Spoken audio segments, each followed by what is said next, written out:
Look, I'll be honest, when it was announced that Resident Evil Requiem would receive a new look at the Game Awards, I was expecting Leon. You know, rookie detective, president's bodyguard, stunning hair follicles, that Leon.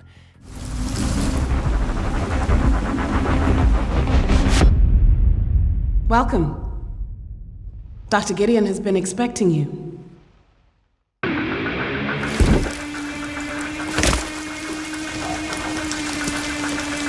You there, Leon? Yeah, I believe Dusk Golem when all of you doubted him. Jokes aside, however, it seemed like the right time. Even if the sequel is getting a deeper dive in early 2026, if Leon is really such a significant part of the game, what bigger and better stage to reveal him than the Game Awards? Well, if that PlayStation Store leak wasn't enough evidence, we can finally confirm it. Leon S. Kennedy is in Resident Evil Requiem. I've been waiting for this! That alone would be enough, but the game wasn't just content on teasing. Oh no, it showcased his new look, one that's gruffer with longer hair and some stubble. Don't even get me started on his new outfit. The black coat, complete with the high fur collar and gloves, it's all pretty darn cool. Almost covert ops, but far sleeker. So right away, he makes an impression, saving Grace from the massive stalker foe that's been hunting her, while also asking why an FBI agent is involved. Not only does this reaffirm the developer's statement that the creature is a small part of the campaign, but it also implies that Leon will meet up with Grace early in the story and have an immediate impact. Of course, that could be in the first hour or third for all we know. Regardless, Leon is following his own unique investigation into the mysterious Dr. Victor Gideon. After Umbrella Corp went under, the latter purchased a mysterious building where he's seemingly conducting his research.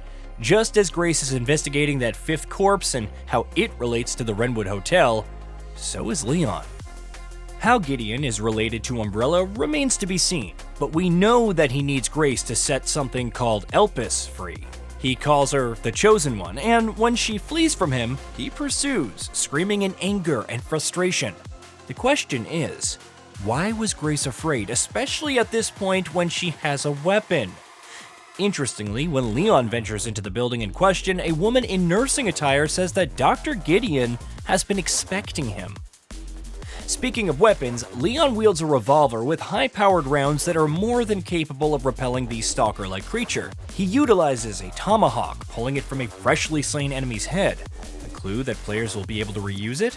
Maybe, but it may also be used as a throwing weapon, marking a significant upgrade over the standard knife. Of course, despite his age, Leon is still adept at kicking fools in the face and performing takedowns at close range. We also got a better look at the infected, who seem zombie-like, but their flesh is nowhere near as rotting. It may be the effect of Elpis, and judging by that photo of Gideon with the other scientists, he seems to have infected them. One wields a chainsaw, not unlike the infamous Dr. Salvador, the difference being that he's swinging it around much more wildly. So anyway, Leon can take the chainsaw and execute enemies with it. Oh, how the turntables! Here's hoping it's a permanent tool that he can use. I didn't think I needed Slayer Leon, but I'm all for it. Another notable thing is Leon's ride. Back in September, Dusk Golem alleged that his levels are bigger than Grace's, which means a vehicle to get around. Cue the trailer and the developer's official confirmation of a partnership with Porsche, with Leon driving around in a Cayenne Turbo GT. And who should comment but Dusk, wondering aloud what vehicle he would be driving through some big open levels. You could argue it's purely for show, but would the developer really collaborate with a brand like Porsche just to feature their vehicle in a few scenes? Another notable detail is that the story will intertwine the fates of both Leon and Grace. While Grace offers a unique survival horror experience, Leon brings explosive action to the forefront. It's unknown just how extensive his campaign missions will be. After all, even Chris was front and center of the marketing for Resident Evil Village, despite not having the longest gameplay role. Nevertheless, considering how iconic Leon is, the whole bit about their stories intertwining, and that Dusk Golem outright said he's a major playable character, we'll hope for the best. If all that wasn't enough, there's the voice communicating with Leon telling him not to do anything stupid. Some assumed that it's Ingrid Hunnigan, the communications officer who worked with him to rescue Ashley. But really, the voices sound too different. This mysterious new character sounds younger, almost like Sherry Birkin. A quick comparison with her voice in Resident Evil 6 certainly lends credence, even if it is a different voice actor. Besides, given her connection to Leon and the Raccoon City incident, not to mention she's also a federal agent, it really wouldn't be surprising if she returned. As an aside, the developer finally revealed the other cosmetics in Requiem's Deluxe Edition, including 2 new weapon skins for Leon's revolver and 3 outfits for the man himself. These include one that's without his new coat, highlighting the various weaponry underneath, including what seems to be a few knives and a grenade. You can also equip his jacket or a suit, which seems like a nod to Infinite Darkness, albeit with a tie. It is worth noting that Grace's second outfit, which offers a strong look, was also revealed. There's also an additional screen filter that provides a much more saturated look to everything. Despite only being 3 minutes and 24 seconds long, Resident Evil Requiem's trailer did not disappoint. It gave everyone what they wanted to see after months of rumors: the return of Leon S. Kennedy to the fold, looking better than ever, while adding more mysteries due to Gideon's involvement. Whatever Elpis, which is Greek for hope, is, it seems to cause the infected to lose their teeth and cause these dark skin lesions. Even their eyes don't look quite like a traditional zombie's, what with the distinct glow.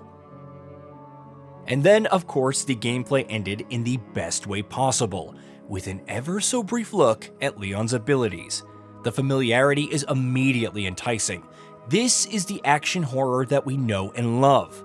But now you can wield a chainsaw, however briefly, as Leon, so what's not to love? Now, we still have so many questions. What was up with that GameStop Deluxe Edition listing which indicates 2 new story DLC and an update to Mercenaries mode? What about those mentions of Rosemary Winters, the protagonist of Resident Evil Village's Shadow of Rose DLC? Is there any chance that other iconic characters tied to the Raccoon City incident, like Claire Redfield or Ada Wong, will return? Perhaps even as additional characters in Mercenaries? Time will tell, but we're more pumped for Resident Evil Requiem than before. It's out on February 27th, 2026 for Xbox Series X and S, PS5, Nintendo Switch 2, and PC. Hey, did you know that we at GamingBolt upload new videos every day? Stick around, drop a like, subscribe, and hit that bell. And let us know what kind of content you'd like to see in the future with a comment below.